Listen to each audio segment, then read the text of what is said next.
It's strange how the years play tricks on you. Some memories fade like old wallpaper, while others cling to you like smoke. The year was 1987. I was 43, working double shifts at a greasy little diner on 6th and Willow. My feet hurt most days, and my hands smelled like coffee and bleach. But no matter how tired I was, I made sure I was home by 6. Dinner was our ritual, me and my boy, Daniel. We lived in a 2-bedroom house that leaned slightly to the left in a neighborhood where everyone knew your business. Eastwood. Not the kind of town people dream of escaping to, but it was home. Daniel had his drawings taped all over the walls.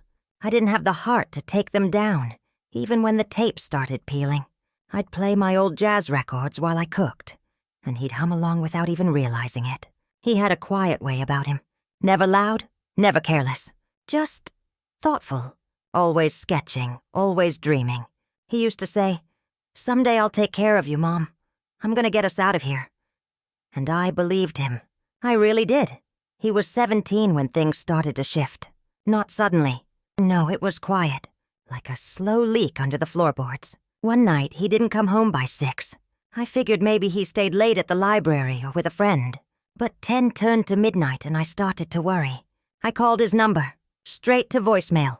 When he finally walked through the door, it was nearly 3 in the morning. He looked different, tired. His eyes were bloodshot and he couldn't meet mine. I asked him where he'd been, and he said, "Just went for a walk." That was it. I wanted to press him, to ask more, but something in me hesitated. Maybe I didn't want to know the answer, or maybe I was just afraid. The next morning he was back to himself. Quiet, polite, but there was a distance between us now, a kind of silence that didn't used to be there. I tried to ignore it, told myself it was just part of him growing up. Boys pull away sometimes, right? That's what Rosa said. Rosa was my best friend from the diner. She was sharp. Nothing got past her.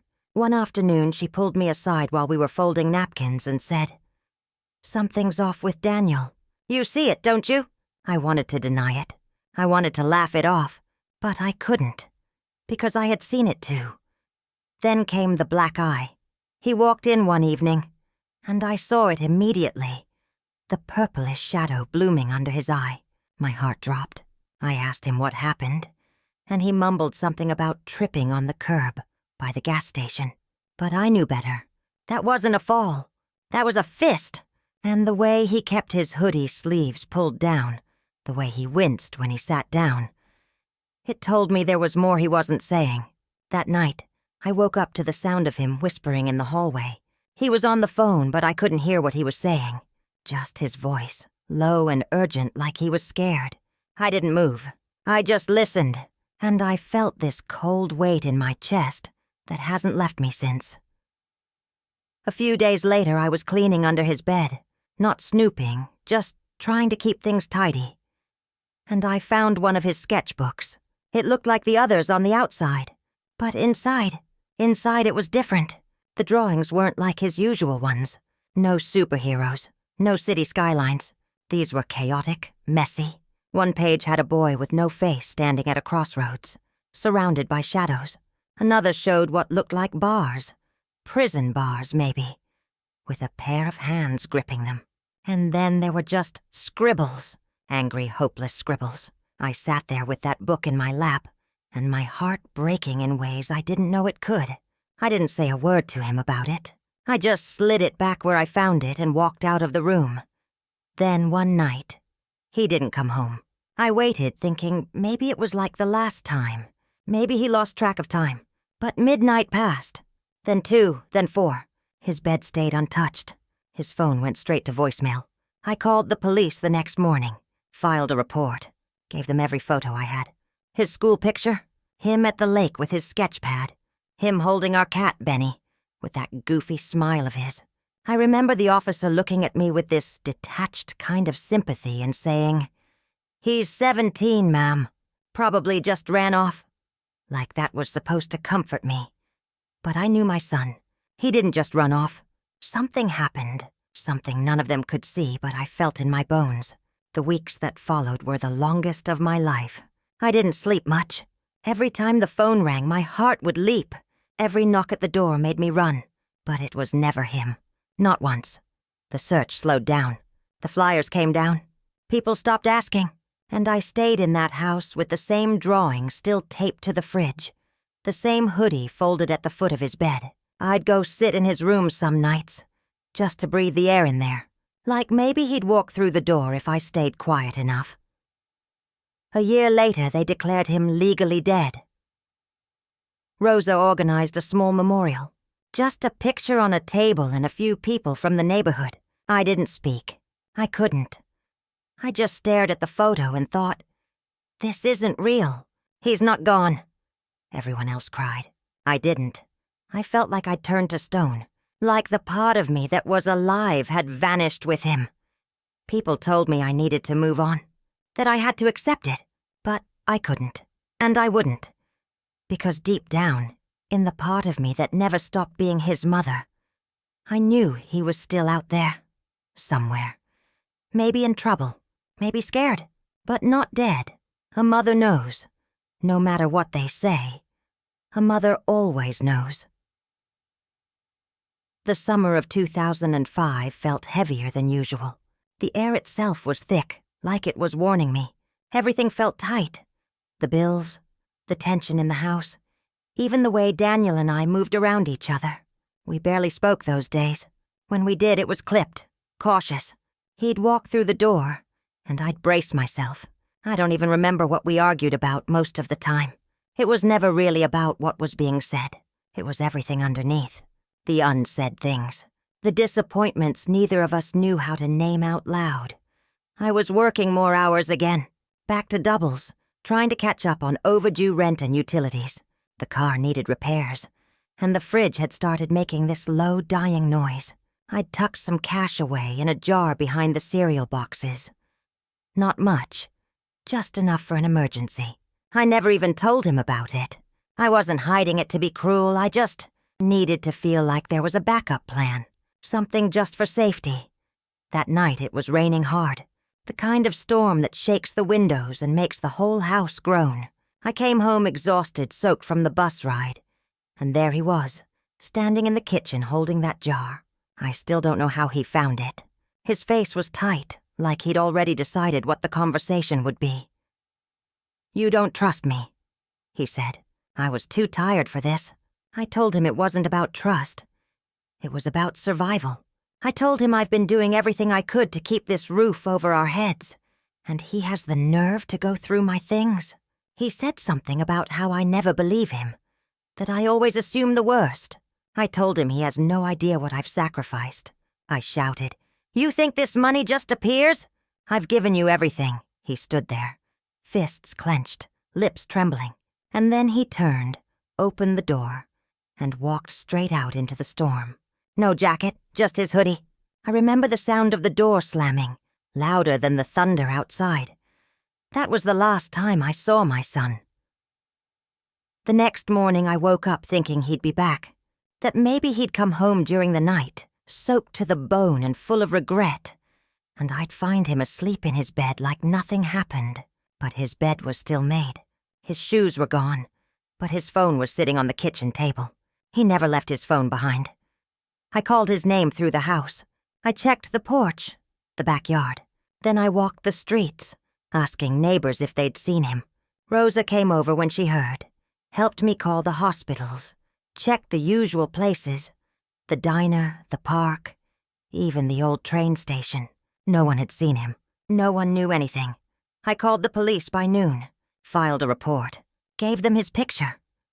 That one where he's holding a paintbrush, pretending to look serious, but with that grin sneaking through. I tried to explain that he'd never done this before. He wasn't the type to just vanish, but they didn't look concerned. They said, "He's 18. He's allowed to leave if he wants." They took my number and said someone would follow up. Days passed, then weeks. Then came the call. A body had been found by the river down near Southbridge. Male, late teens. No ID, no wallet. But they said the clothing matched. Same shoes. Same kind of hoodie. I asked if I could see him, but they said the body was waterlogged. Too far gone. I asked if they'd done a DNA test. They hadn't. They didn't offer to. They just said the condition of the body made it hard to be certain. But they were 90% sure. 90%!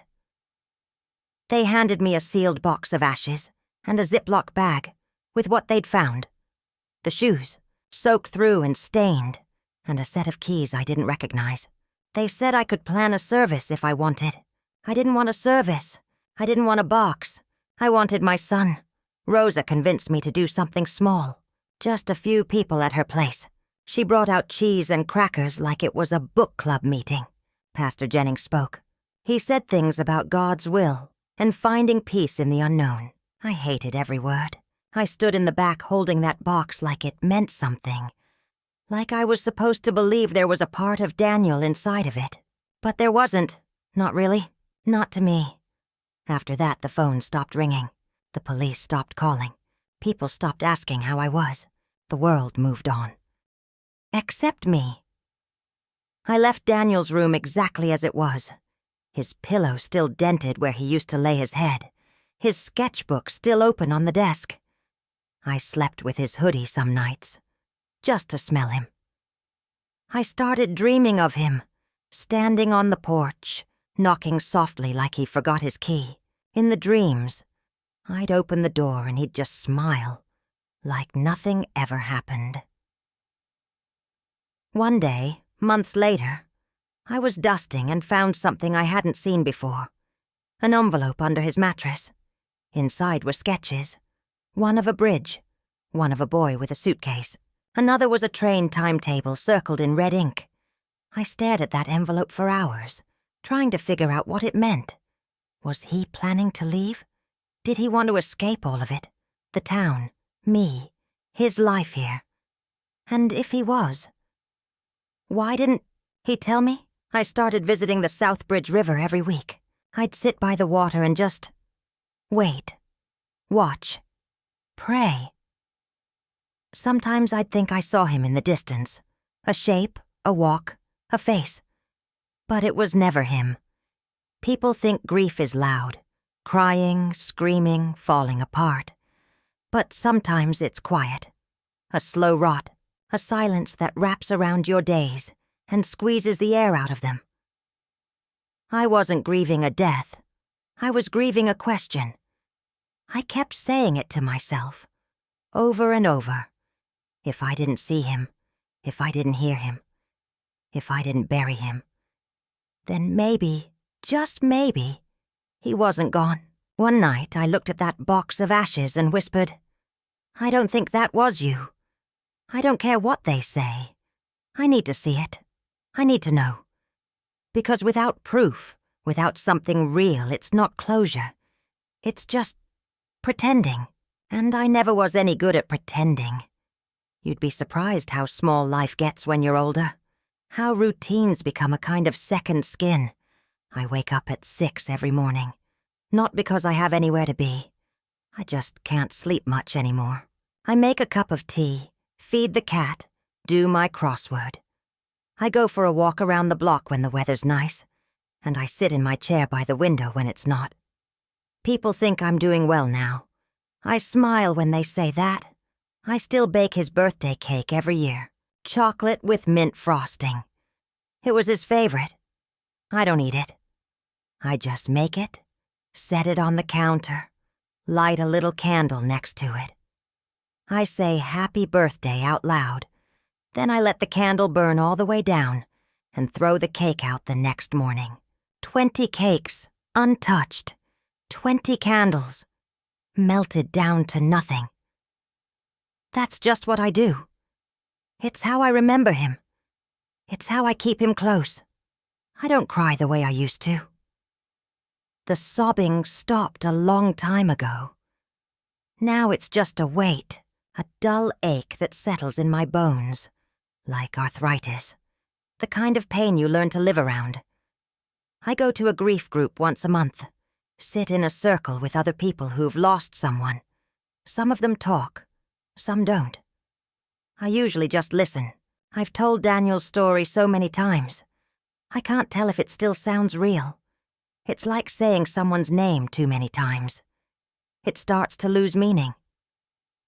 Then last Tuesday, everything changed. I'd driven out to the other side of town.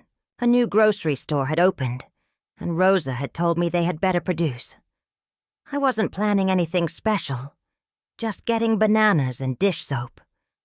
I parked across the street, and that's when I saw it.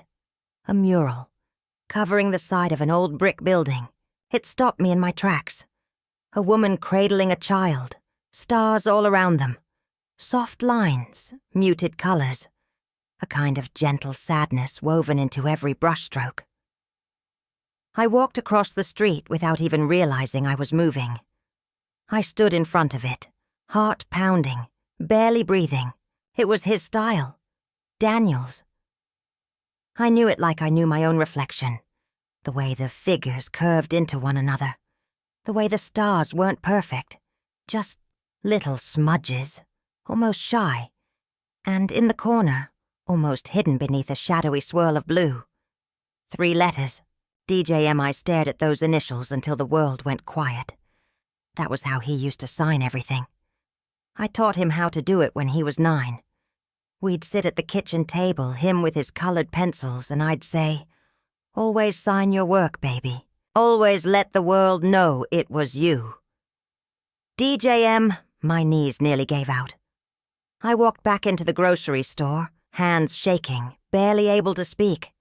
The girl at the checkout, Gina, her name tag said, looked up at me and smiled. I asked her about the mural. She said, "Oh, the guy who painted that? He lives around here, I think. He's done a bunch of stuff in the city.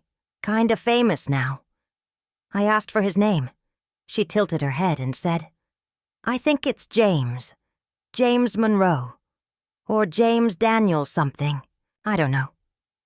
People just call him JD." I left my cart right there in the aisle, drove home with my hands gripping the wheel so tightly, I left little crescents in the steering wheel. I didn't even take off my shoes when I walked in the door.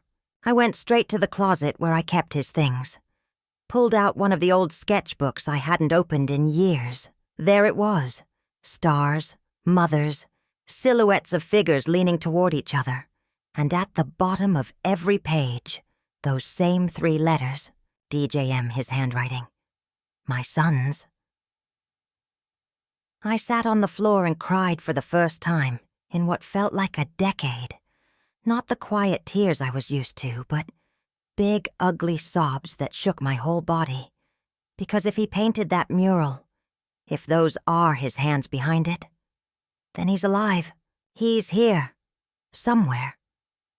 I didn't sleep that night.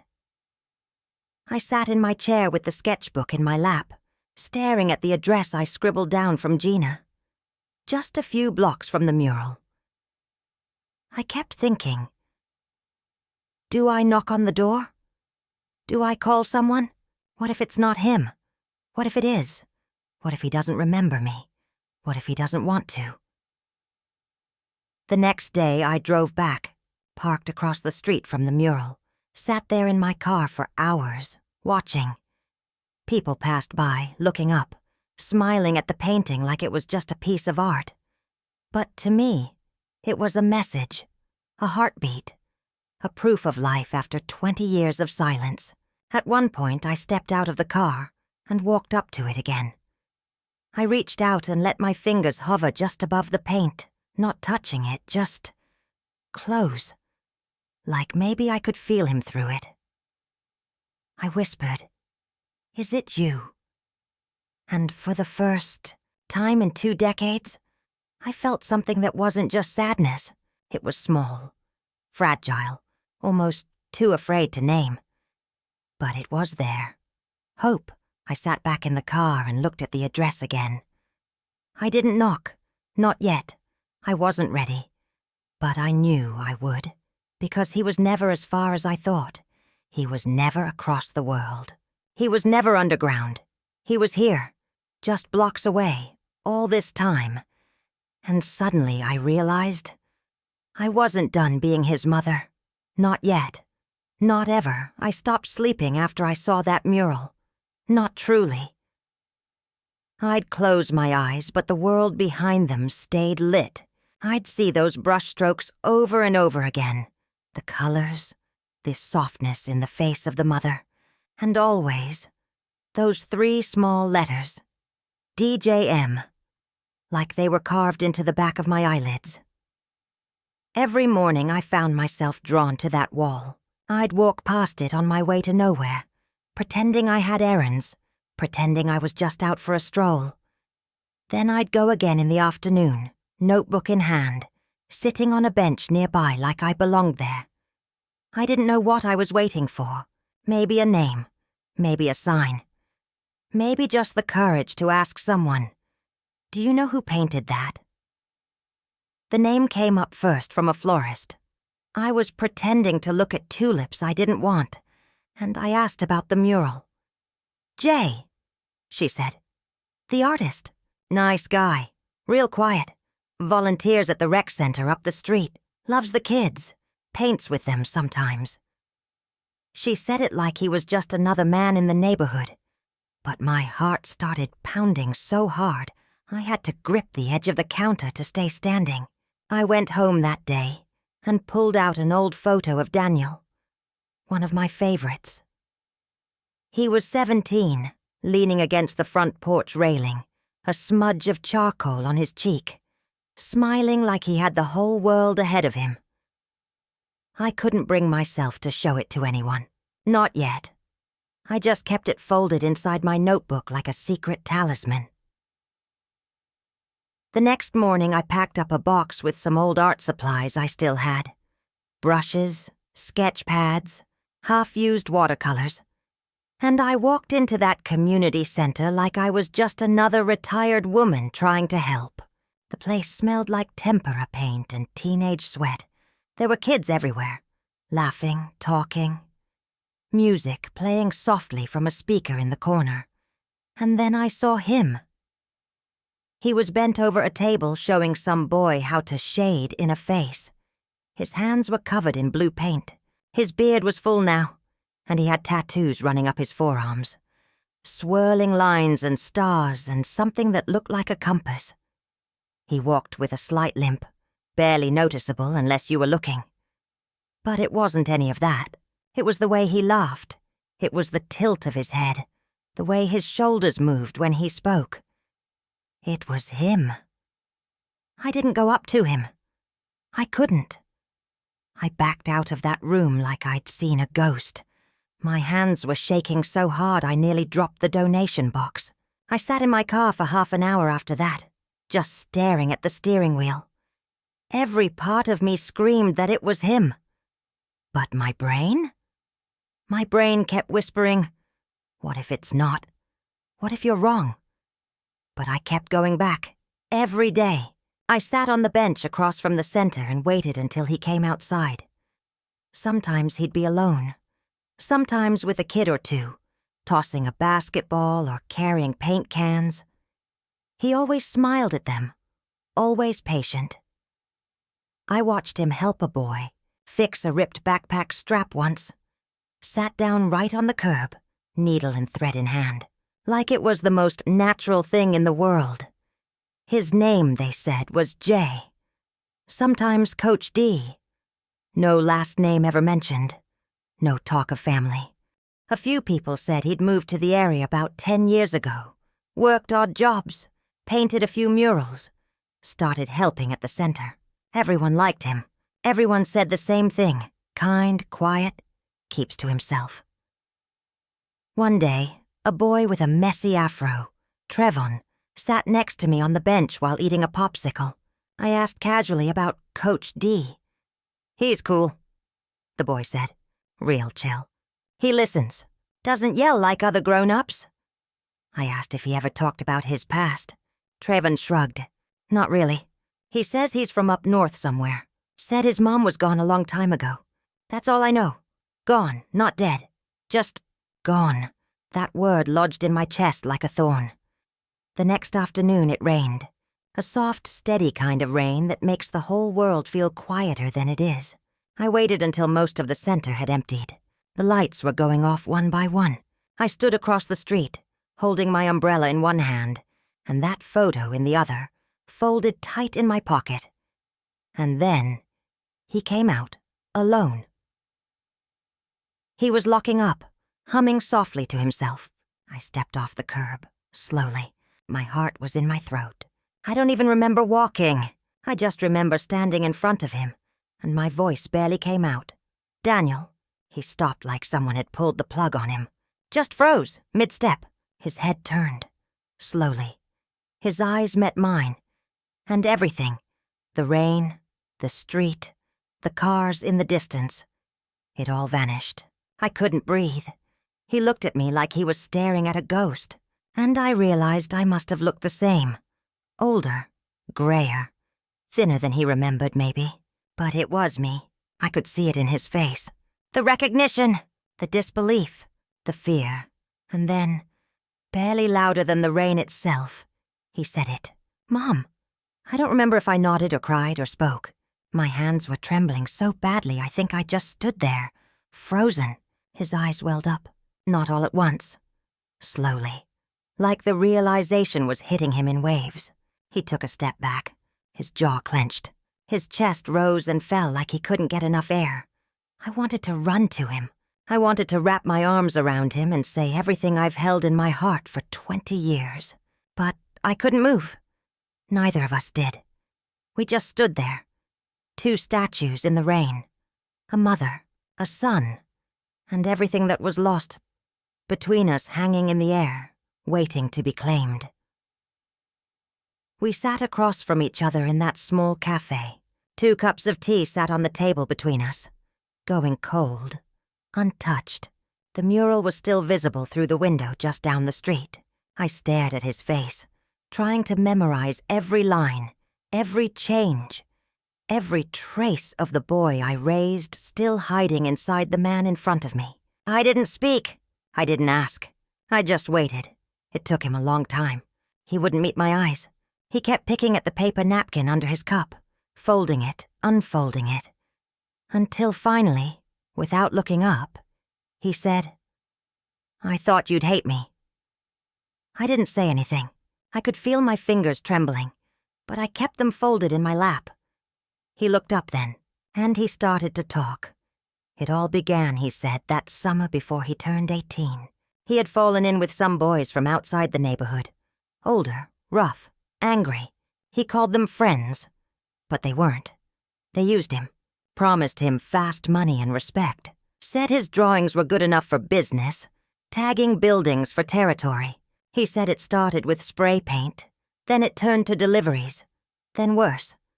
The black eye wasn't from a fall. It was a warning. He had taken money from one of them, a small stash, nothing big, and tried to run. He'd planned to come home and tell me everything. But then someone showed up at our door while I was at work. They didn't knock. They just stood there, watching the house, watching me. He panicked. He said, "I thought I dragged you into something I couldn't fix, and I thought if I disappeared, maybe they'd let you go." I could barely breathe. That night, during the storm, he left, not just to run, but to vanish. He knew the river was flooded.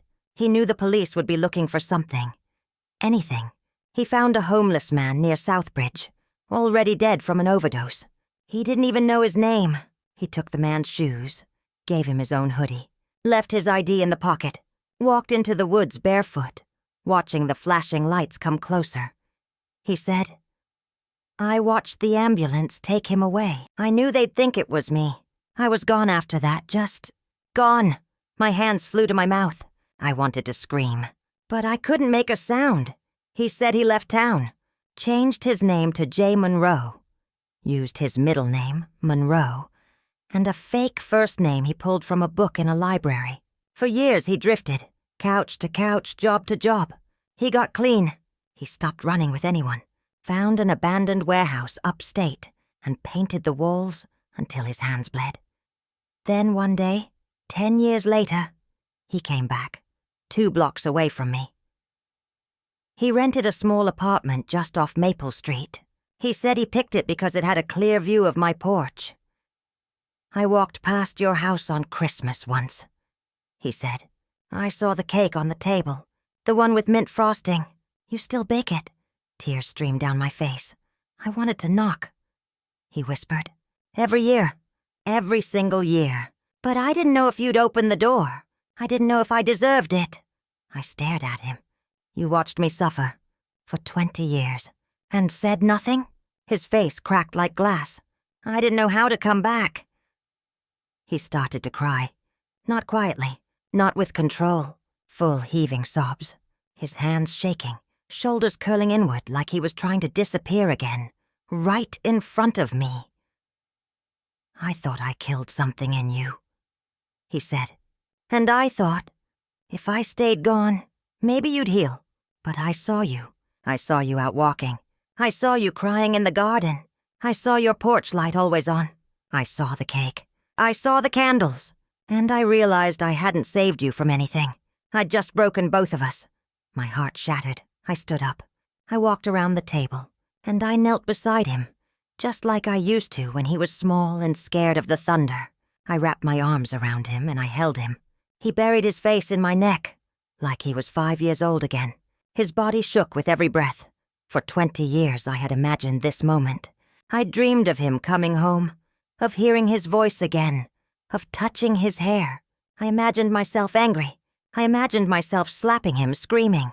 But in that moment, none of that came. Only this. My son was alive, and he was here. We didn't talk for a while after that.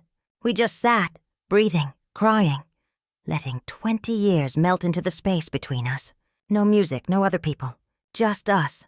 After that day, everything changed, and nothing did. He came over the next morning. He stood on my porch with a small bag in one hand and a bouquet of half-wilted flowers in the other. I didn't let him knock. I opened the door before he could. He said, "Can I come home?" I smiled through my tears and said, "You never really left. We're not the same. We're not pretending those years didn't happen, but we're trying. We walk in the park now. He brings me tea from the corner cafe. We paint together at the center, side by side, like we're learning each other's hands all over again. This year I didn't bake the cake alone. He helped. He even picked out the candles. We laughed when we accidentally spilled the frosting. I cried when he drew the design on top. Stars and a small house with a yellow porch light glowing in the window. There's a sketch framed in my hallway now. It's of us, just us sitting on that cafe bench, holding hands. It's signed, DJM, and under the signature, in his handwriting, it says, "I never stopped loving you." And I whisper to him sometimes when the house is quiet, when he's upstairs asleep and I'm folding towels in the hallway. I whisper, "You came back to me. That's all that matters now."